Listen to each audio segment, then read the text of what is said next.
ஆலயா cotton trending வேட்டிகள், ஷர்ட்டுகள்.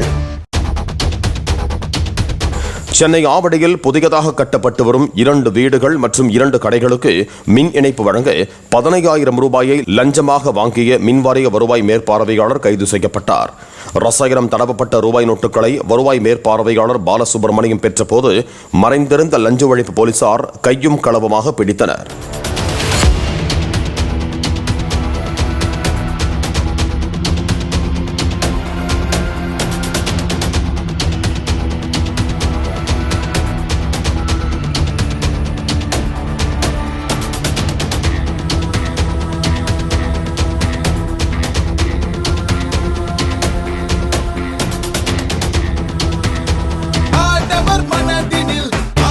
ஆலயா cotton trending வேட்டிகள், ஷர்ட்டுகள். Play store மற்றும் app ஸ்டோரில் இருந்து பாலிமர் செயலியை QR கோடு மூலம் பதிவிறக்கம் செய்யுங்கள். செய்திகளை உடனுக்குடன் பெறுங்கள்.